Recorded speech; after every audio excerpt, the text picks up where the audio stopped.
사도신경으로 우리의 신앙을 고백하겠습니다. 나는 전능하신 아버지 하나님 천지 창조주를 믿습니다. 나는 그의 유일하신 아들 우리 주 예수 그리스도를 믿습니다.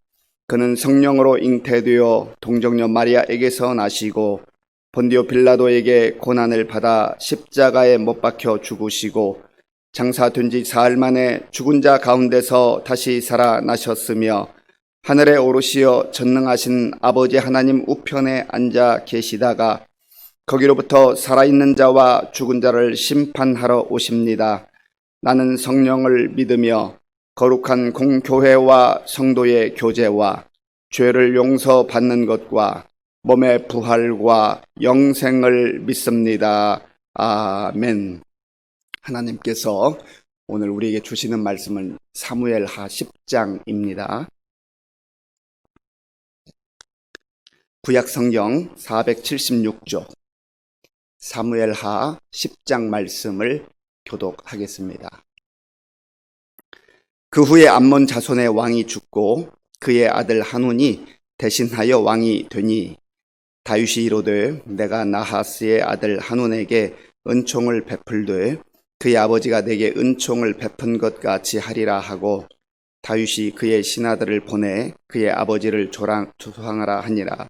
다윗의 신하들이 암몬 자손의 땅에 이르매 암몬 자손의 관리들이 그들의 주 한운에게 말하되 왕은 다윗이 조객을 당신에게 보낸 것이 왕의 아버지를 공경함인 줄로 여기시나이까.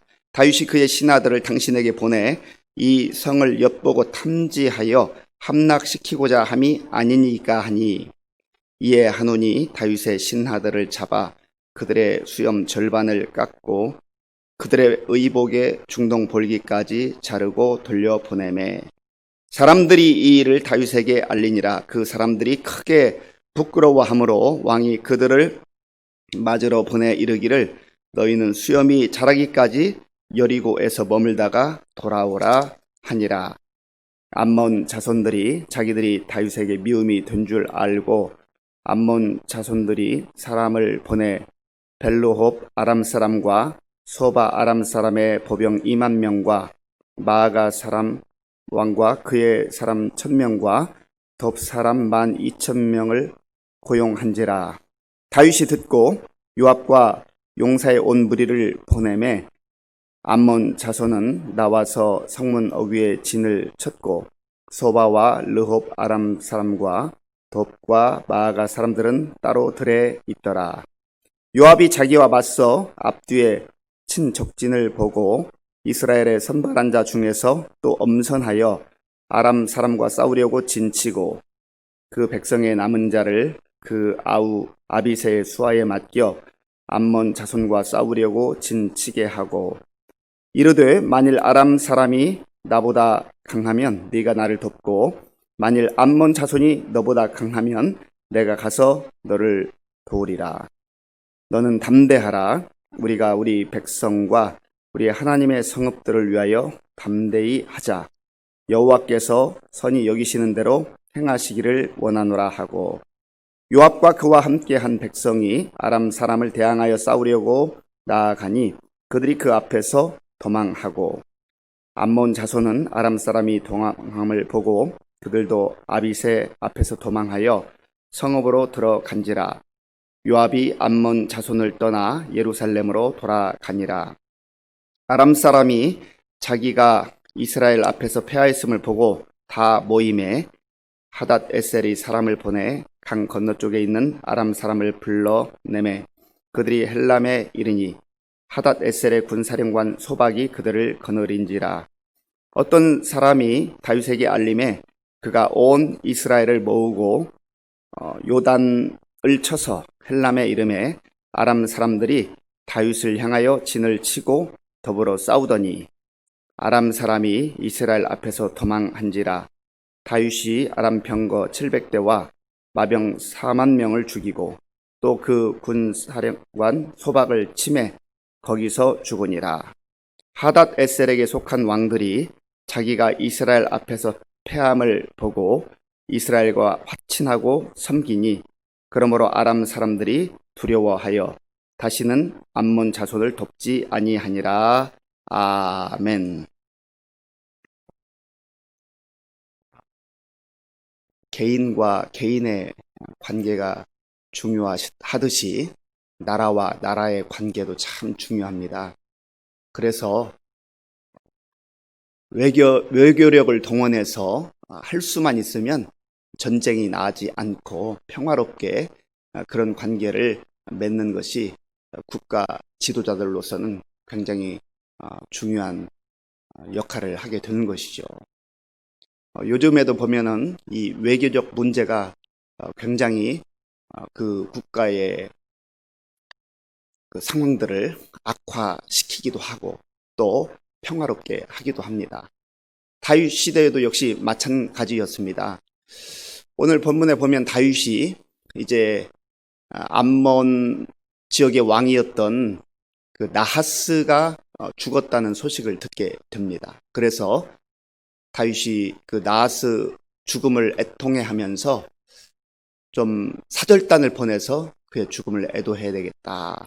그렇게 하고 사람들을 보냅니다. 그런 이제 장면이 1절과 2절에 나오는데요. 우리 1절과 2절을 같이 한번 읽어보겠습니다. 그 후에 암몬 자손의 왕이 죽고 그의 아들 한운이 대신하여 왕이 되니 다윗이 이르되 내가 나하스의 아들 한운에게 은총을 베풀되 그의 아버지가 내게 은총을 베푼 것 같이 하리라 하고 다윗이 그의 신하들을 보내 그의 아버지를 조상하라 하니라. 다윗의 신하들이 암몬 자손의 땅에 이르매. 그래서 다윗이 이렇게 사절단을 보냈는데 여기 보면 내가 나하스로부터 도움을 받았다, 은총을 받았다, 그렇게 기록을 합니다. 은총이라고 하는 것은 헤세드라고 말씀을 드렸죠. 이건 자비, 사랑, 긍휼을 의미합니다. 그런데 다윗이 이 암몬 왕 나하스로부터 언제 도움을 받았을까? 언제 은총을 덧입었을까? 이런 내용이 사실 성경에는 기록되어 있지 않습니다. 이 똑같은 내용이 역대상 19장에도 나옵니다. 그런데 거기에서도 어떻게 또 언제 이 다윗이 나하스로부터 도움을 받았을까 하는 게 전혀 기록되어 있지 않습니다. 그래서 성경학자들이 여러 정황들을 이렇게 추정해서 뭐 한 두세 가지로 얘기를 하는데 그 중에 가장 유력한 것은 아마도 다윗이 사울 왕의 그 칼날을 피해서 광야를 이렇게 전전하면서 피신할 때 그때 아마도 도움을 받지 않았을까 그렇게 추정할 뿐입니다. 어쨌든 성경에서 명확하게 이야기하지 않기 때문에 뭐 이 이상 더 어떤 이유를 찾는다는 것은 큰 의미가 없습니다. 분명한 것은 다윗의 고백대로 무언가 이 암몬 왕 나하스로부터 도움을 받았다 하는 것은 분명한 것입니다. 그래서 다윗이 참 그게 생각나서 아하, 그때 내가 도움을 받았는데 그래도 좀 조문을 해야 되겠다 해서 이제 그의 아들이 그 암몬 왕이었던 나하스의 아들이 한운이라는 사람인데 그 왕에게 당신의 아버지가 돌아가셔서 우리가 참 애도합니다 하고 조문단을 보냈어요. 그런데 이 조문단이 도착한 것을 보고 그 한운의 신하들이 웅성거립니다. 과연 이 다윗이 조문단을 보낸 그 진의가 무엇일까? 정말로 조문하러 온 것일까? 아니면 또 다른 속셈이 있는 것일까? 뭐 그렇게 생각할 수 있지 않습니까? 그런데 이들이 이런 결정을 하죠. 아마도 진정으로 조문하기 위해서 보낸 사절단이 아니라 사절단을, 조문단을 가장해서 우리나라를 이렇게 엿본 다음에 이제 쳐들어올 그런 속셈이 있는 것 같다. 그렇게 판단을 합니다. 사실 오해한 거죠. 오판한 거예요. 그래서 그의 왕이었던 한운에게 그 내용을 이야기합니다. 그런데 한운도 그 이야기를 듣고 잘 분별하고 판단을 해야 되는데 그 신하들의 말을 듣게 되는 것이죠. 그래서 이 조문 사절단을 전부 다 모욕을 줍니다. 수염을 다 잘라버리고요. 그 다음에 바지를 찢어버리고. 그러니까 참 얼마나 이 황당한 일이고 수치스러운 일이겠습니까? 사실 이 당시에 수염은 그 사람의 어떤 그 수염을 이렇게 잘랐다 하는 것은요, 그 사람의 명예를 짓밟고 그 사람을 수치스럽게 하고 조롱하는 그러한 방편입니다. 그러니까 선한 뜻으로 정말 조문하러 온 이 사절단을 가장 모욕적이고 수치스러운 방법으로 그렇게 대해버린 것이죠. 그래서 우리가 가정에서도 부모님들이 어떤 판단을 할 때, 상황을 판단할 때 참 그 결정이 중요하지 않습니까? 우리 교회 공동체도 그래요. 또 나라와 민족도 그렇죠. 어떤 상황에서 판단을 하고 정확하게 또 지혜롭게 판단한다는 것, 그것이 얼마나 중요한지 모릅니다. 그래서 잠언에 보면 우리가 하나님의 지혜가 필요하다. 순간순간마다 우리는 늘 선택해야 되는 상황에 직면합니다. 오늘도 우리가 계획한 일, 기대한 일만 일어나는 것이 아니라 전혀 생각지 못했던 일들이 눈앞에 펼쳐집니다. 그때 우리가 어떻게 상황을 판단해야 될 것인가, 어떻게 분별해야 될 것인가, 어떤 선택을 해야 될 것인가, 이것이 이웃과 좋은 관계를 맺기도 하고 이게 싸움으로 번지기도 하고 또 가족 간에도 어떤 선택을 하고 어떻게 분별하느냐에 따라서 서로 화목할 수 있고 또 갈등이 생길 수도 있습니다. 이게 국가로 이제 확대되면 전쟁이 벌어지는 것이죠. 그래서 우리가 오늘 이 아침에 기도할 때 하나님, 정말 하나님의 지혜로, 성령님께서 주시는 지혜로 상황을 잘 분별하고 판단할 수 있는 그런 판단력을 주옵소서. 이렇게 기도하는 것이 얼마나 중요한지 모릅니다. 선택하는 것, 상황을 잘 보고 선택하는 것, 이것이 중요하단 말이죠. 그래서 어떤 분은 이런 얘기를 했습니다. 인생은 선택이다. 매일매일 다가오는 그 상황 속에서 우리가 어떤 것을 선택할 것인가, 어떤 사람을 선택할 것인가. 우리 젊은이들 이제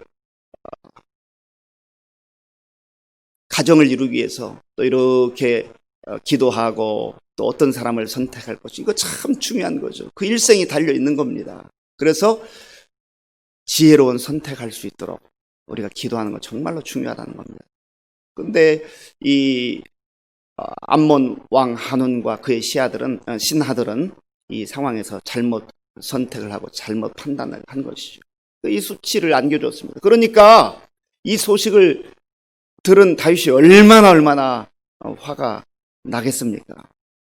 그러나 또 자기가 보냈던 그 조문 사절단, 자기들의 자기의 신하인데 얼마나 안타까웠겠어요. 그래서 그들이 부끄러워할까봐 그들의 명예를 지켜주기 위해서 일정한 곳에 거하라고 하면서 이제 수염이 자랄 때까지 거기서 좀 지내라. 그리고 상처를 감싸주고 그 수치를 이렇게 덮어주는 그런 다윗 왕의 모습을 보게 됩니다.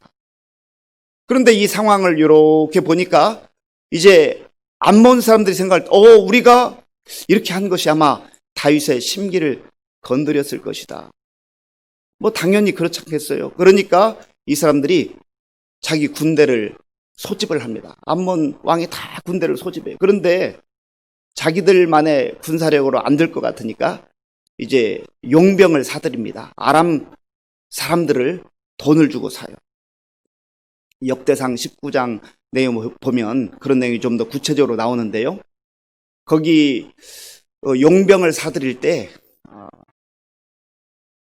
1인당 그 하루 일당을 만약에 10,000원으로, 뭐 지금 뭐 더 되지만 10,000원으로만 계산해도 이 용병을 사들이는데 그 지불한 금액이 약 600억 정도, 600억 정도의 돈을 지불하고 용병을 사들입니다. 거대한 막대한 돈을 쓰게 된 것이죠.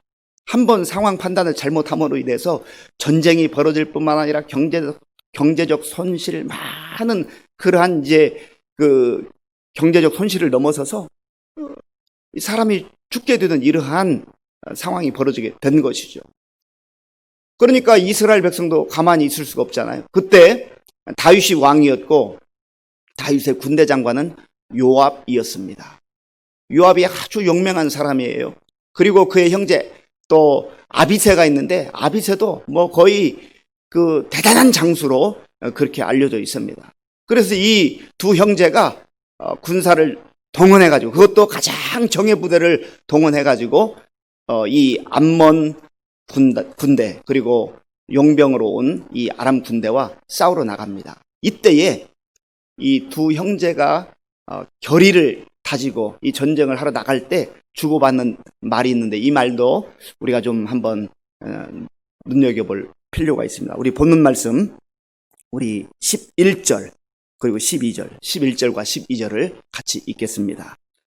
이르되 만일 아람 사람이 나보다 강하면 네가 나를 덮고 만일 암몬 자손이 너보다 강하면 내가 가서 너를 도우리라. 너는 담대하라. 우리가 우리 백성과 우리 하나님의 성읍들을 위하여 담대히 하자. 여호와께서 선히 여기시는 대로 행하시기를 원하노라 하고 아멘. 지금 이 내용은 그 요압과 아비새가 이렇게 대화하는 장면입니다. 그런데 여기 보면은 우리가 우리의 백성들을 지켜야 되겠다. 하나님의 백성들을 지켜야 되겠다. 하나님의 성읍을 우리가 지켜야 되겠다. 그런 마음을 서로 나누는 것을 보게 됩니다. 그리고 또 여기서 요압은 이렇게 말하죠. 여호와께서 선히 여기시는 대로 행하기를 원하노라. 역시 하나님의 사람들은요, 전쟁을 하든 이 땅에서 무슨 일을 하고 살아가든 전쟁은 여호와께 속한 것이죠. 모든 것이 하나님의 손에 달려있다. 하나님께서 또한 우리와 함께 하신다는 그런 믿음의 고백이기도 합니다. 우리만 나가 싸우는 것이 아니라 우리의 군사력으로만 싸우는 것이 아니라 하나님께서 우리를 붙들어 주실 것이다. 우리는 비록 연약할 수 있고 우리는 부족할 수 있고 저들보다 강하지 못할 수도 있지만 그러나 그것 때문에 주눅들어서는 안 된다. 담대히 하자. 담대히 하자. 그 담대함, 그 용맹이 어디서 나오는 겁니까? 자기 자신감에서 나오는 것이 아니라는 거예요. 하나님의 사람들은 그 담대함이 어디서부터 나와야 되는가? 하나님이 나와 함께 하신다. 하나님이 도와주신다. 하나님이 내 편이시다. 하나님이 우리 편이시다. 이러한 믿음, 확신이 있을 때에 담대한 마음으로 나아가 싸울 수 있다고 하는 겁니다. 오늘 저와 여러분들이 이 땅을 살아가면서 언제 좌절하고 언제 낙심하고 언제 주눅이 들게 됩니까? 나는 약한데, 나는 부족한데, 나는 능력이 없는데 세상은 나보다 강하고 세상은 나를 집어삼킬 것 같고 그러면 우리가 주눅들 수밖에 없잖아요. 그런데 우리가 믿는 것은 아버지 하나님, 아버지 하나님께서 전능하신 하나님, 아버지 하나님께서 나를 사랑하시고 우리를 사랑하시고 우리 가정을 사랑하시고 우리 교회를 사랑하시고 이 나라와 이 민족을 사랑하시는 아버지 하나님, 그 하나님을 온전히 신뢰하고 주님과 더불어 그렇게 나아갈 때 우리는 주눅들지 않고 절망하지 않고 낙심하지 않고 담대함으로 살아갈 수 있게 된다고 하는 겁니다. 이 믿음, 이 확신이 세상에서 승리하는 비결이에요. 요압에게 있었던 이 담대함, 이 용맹은 다윗이 늘 가졌던 그 담대함 아니었습니까? 오늘 저와 여러분에게도 이러한 담대함이 있기를 간절히 바랍니다. 세상에 나가서요, 좀 기죽지 말고 주눅들지 말고 하나님의 사람답게 당당하게 담대하게 사실 수 있는 저와 여러분들이 될 수 있길 바랍니다. 그러나 여기에서 꼭 우리가 한 가지 기억해야 될 게 있어요. 세상에서 하나님의 자녀들로 담대하게 당당하게 살되 교만해서는 안 됩니다. 늘 겸손해야 돼요. 교만하는 순간 자기가 드러나요. 교만하는 순간 내가 뭔가 하는 것 같이 그렇게 착각하게 된다고 하는 것입니다. 그러면 무너져요. 그래서 우리는 어떠한 순간에도 겸손해야 한다는 겁니다. 사랑하는 성도 여러분, 오늘 이 새벽에 우리가 기도할 때에 하나님 정말로 상황을 잘 분별할 수 있는 지혜를 주옵소서. 우리가 많은 또 선택을 해야 될 터인데 그때에 지혜로운 선택할 수 있도록 하나님의 시선으로 바라볼 수 있는 그러한 우리가 될 수 있도록 기도하는 거 얼마나 중요한지 모릅니다. 우리 앞에 크고 작은 일들이 벌어질 겁니다. 그때 우리가 맞서 싸워야 하는데 나 홀로 나아가다가 주눅 들고 낙심하고 절망하지 말고 여호와 하나님께서 나와 함께 하신다. 우리와 함께 하신다. 우리 자녀들과 함께 하신다. 그거를 정말 확신하는 게 중요합니다. 특별히 우리 자녀들에게도 늘 이 사실을 알려줄 필요가 있어요. 주눅 들지 말아라. 두려워하지 말아라. 담대하라. 왜냐하면 너는 약할 수 있고 너는 부족할 수 있지만 하나님께서 너와 함께 하신다. 이 확신을 하나님의 말씀을 근거로 해서 우리가 잘 알려주는 것이 얼마나 중요한지 모릅니다. 담대하되 꼭 기억해야 될 것은 겸손해야 된다.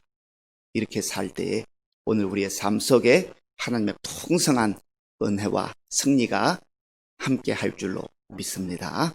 기도하겠습니다. 아버지 하나님 감사합니다. 하나님께서 은혜를 베풀어 주셔서 오늘 이 고요한 시간 하나님 앞에 나와 예배드릴 수 있도록 도와주시니 감사합니다. 아버지 하나님, 우리는 연약하고 세상은 강합니다. 우리는 무능력하고 세상은 너무나 강합니다. 그러나 우리 자신만 보지 말게 하시고 세상만 보지 말게 하시고 우리와 함께 하시는 하나님이 계심을 믿고 오늘도 담대하게 나아갈 수 있도록 인도하여 주시옵소서. 오늘도 마음의 정성을 모아 드리는 예물을 기쁘게 받아 주옵소서. 예수님의 이름으로 기도하옵나이다. 아멘. 주기도문으로 예배를 마치겠습니다. 하늘에 계신 우리 아버지의 이름을 거룩하게 하시며 아버지의 나라가 오게 하시며 아버지의 뜻이 하늘에서와 같이 땅에서도 이루어지게 하소서. 오늘 우리에게 일용할 양식을 주시고 우리가 우리에게 잘못한 사람을 용서하여 준 것 같이 우리 죄를 용서하여 주시고 우리를 시험에 빠지지 않게 하시고 악에서 구하소서. 나라와 권능과 영광이 영원히 아버지의 것입니다. 아멘. 우리에게 주신 말씀을 생각하면서 기도하시고요. 또 특별히 하나님이 주시는 지혜로운 선택할 수 있도록 성령 하나님께서 우리와 함께 해주시도록 기도하시고요. 우리 자녀들을 위해서 또 기도하십니다. 나라와 민족을 위해서 기도할 때 특별히 코로나19 극복을 위해서 또 많은 사람들이 경제 환경 때문에 어려움을 겪고 있는데 하나님께서 이 모든 문제들도 회복시켜 달라고 기도하시고요. 우리 교회와 또 우리 성도들 위해서 오늘 저녁에 정책 당회가 있는데 또 이 정책 당회를 위해서도 기도해 주시기 바랍니다. 다 함께 기도하겠습니다. 아버지 하나님 감사합니다. 하나님께서 은혜를 베풀어 주셔서 오늘도 하나님 앞에 또 겸손한 마음으로 예배드릴 수 있도록 인도해 주셔서 감사합니다. 아버지 하나님, 오늘 우리에게 허락하신 이 복된 날, 우리가 우리 능력으로 또 우리의 힘으로 그렇게 사는 날 되지 않게 하시고 하나님의 은혜와 하나님의 능력으로 나아가게 하시고 하나님과 더불어서 아버지여 삶으로 말미암아 우리가 세상 속에서 기죽지 않고 주눅들지 않고 담대함으로 살아갈 수 있도록 은혜를 베풀어 주시옵소서. 아버지 하나님, 모든 순간순간마다 우리가 참 지혜가 필요하오니 성령 하나님께서 우리에게 지혜를 주셔서 하나님 잘 분별하고 잘 선택할 수 있는 은혜를 베풀어 주시기를 원합니다. 아버지 하나님, 어떠한 상황에 직면하든지 당황하지 말게 하시고 하나님 앞에 겸손하게 기도하고 하나님께 지혜를 구하는 가운데 오늘 주가 주신 힘으로 주가 주신 능력으로 잘 선택하고 또 승리하는 모든 날 될 수 있도록 은혜를 베풀어 주시옵소서. 또한 아버지 하나님, 특별히 우리 젊은이들과 우리 자녀들에게도 이러한 지혜를 허락하여 주시옵소서. 하나님 아버지, 세상은 능력을 요구하지만 그러나 우리에게, 우리 자녀들에게, 우리 젊은이들에게 지혜가 필요한 줄 아오니 하나님께서 주시는 그 지혜로 말미암아 정말 아버지 좋은 선택, 분별력 있는 그러한 선택을 하게 하시고 하나님께도 영광 돌릴 뿐만 아니라 모든 사람들에게 유익한 그러한 아버지의 선택하며 살아가는 우리의 젊은이들, 우리의 청소년 어린아이들, 자녀들 될 수 있도록 인도하여 주시옵소서. 아버지 하나님, 오늘도 마음을 다하여서 우리가 정성으로 기도할 때 하나님 기도에 받아주시고 우리 필요한 모든 것들 공급해 주시며 하나님의 말씀과 능력으로